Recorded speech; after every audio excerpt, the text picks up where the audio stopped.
Hi everybody, Jeff Yastine here. Glad to be back with you after the holiday. Send me your comments and questions, jeff@yastine.com, and of course follow me on Twitter and on Facebook. I'd love to see you join me on those social media platforms as well. Well, as we look to 2021, one of the things that keeps me up at night is the speculative fervor of the stock market. It's real easy to make money right now, perhaps too easy, as odd as it might sound like to say something like that. So I like to keep some below the radar stocks in my portfolio that are not everyone's favorite picks yet. And I have one in mind that I think can rise 50% in 2021. Now, this doesn't mean that an under the radar stock like what I'm about to tell you can't go down. But if I've done my homework correctly, I think the stock has a shot at outperforming if the market keeps moving higher, and will go down less than the more highly speculative stock ideas that so many investors, or let's say speculators in the market, tend to like right now. So what kind of below the radar idea would I be looking at? Well, ideally, we're talking about a company that has a presence in the hottest growth sectors of the economy, like wind and solar, and battery storage, and 3D printing, and health technology, and perhaps back to normal post-pandemic economic growth. And the stock I have in mind here fits all of those. It's a great stock idea, I believe, for 2021 that fits the whole checklist. General Electric, symbol GE. Now, I know what you're thinking as we look at the chart here. GE, I mean, come on, Jeff. What a letdown. I mean, big old industrial stock, that's the rep anyway. A stock that cratered in 2018, falling to a low of 6. And after a change in management, it did rebound nicely in 2019.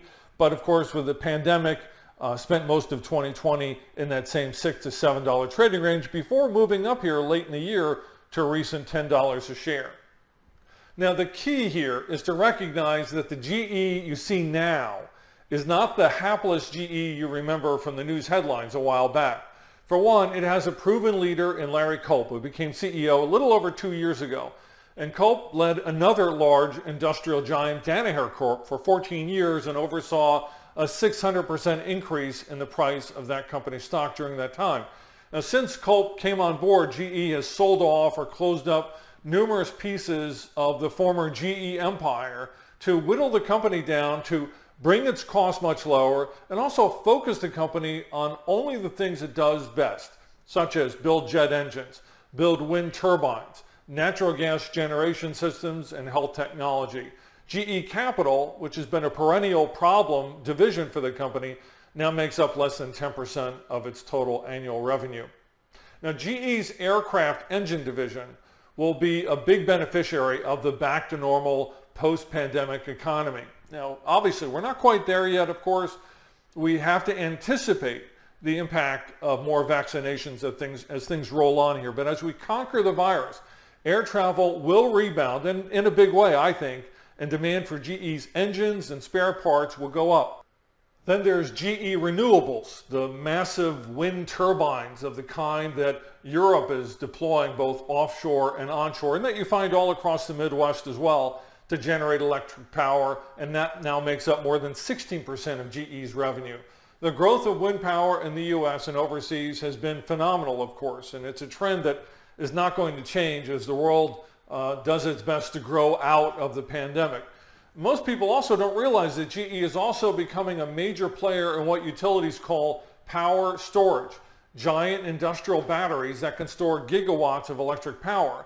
The more solar and wind power there is, the bigger the need to capture that energy and store it for use during peak demand.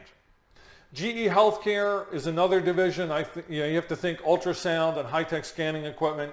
That now makes up about 20% of GE's revenue compared to 15% a few years ago. Again, a very fast-growing market with GE as one of the biggest leaders in that particular sector of the economy.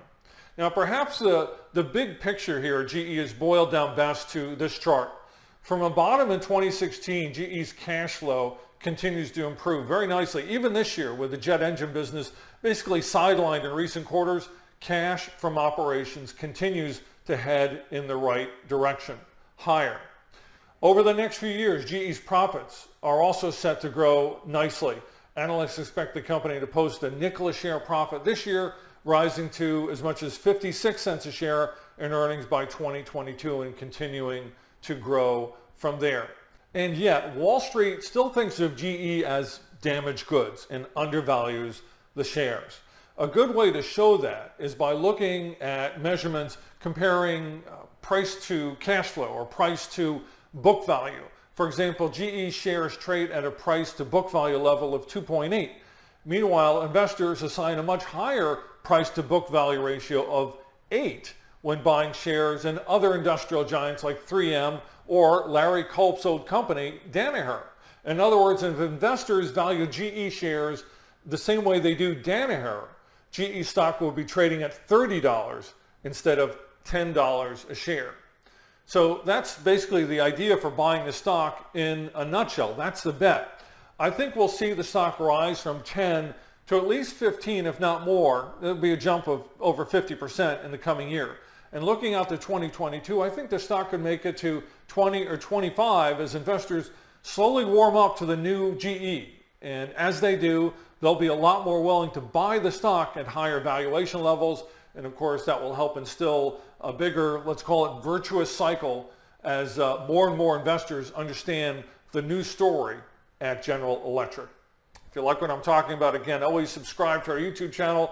Follow me on Facebook and on Twitter. I'm Jeff Yastine.